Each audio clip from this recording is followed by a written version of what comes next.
শিক্ষা কার্যক্রম থেকে ছোটবেলায় অনেকটা দূরে থাকে। অনেক সময় বাবা মা বুঝতে পারে না যে ছেলে মেয়েদেরকে কিভাবে পড়াশোনা করাবে, কেমনে ওরা পড়াশোনা করবে। এই করতে করতে অনেকটা সময় কেটে যায়। এই জন্য হচ্ছে সরকারি চাকরিতে আবেদনের বয়স সীমা 35 করতে হবে। প্রিয় সাংবাদিক ভাই বোনেরা, আজকে আপনারা আমাদের পাশে আছেন। আমি আপনাদের মাধ্যমে বাংলাদেশের সকল স্তরের মানুষকে জানাতে চাই, আমরা প্রতিবন্ধী মানুষ, আমরা খুবই অসহায় অবস্থায় আছি। দুই বেলা দুমুঠো খেয়ে পড়ে সম্মানের সাথে বাঁচার মতন পরিবেশ আমাদের এই বাংলাদেশে নাই। আমাদের অভিভাবক যিনি রয়েছেন শারমিন মুর্শিদ, তিনি আমাদের অধিকার, আমাদের জীবনযাপন, আমাদের যে কোনো চলাফেরার জন্য যে মৌলিক অধিকারগুলো লাগবে তার সম্পর্কে তিনি কিছুই জানেন না।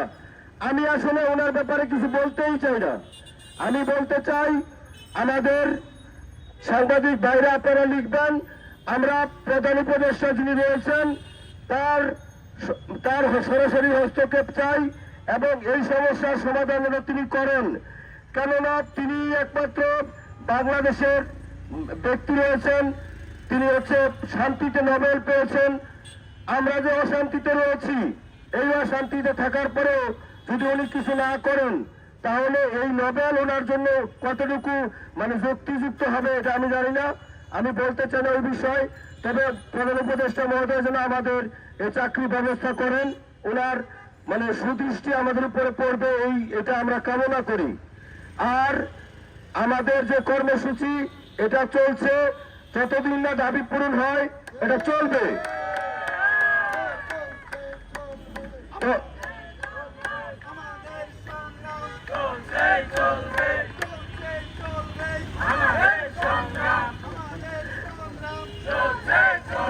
তো যাই হোক, এখন যেটা বিষয় হয়েছে, যেহেতু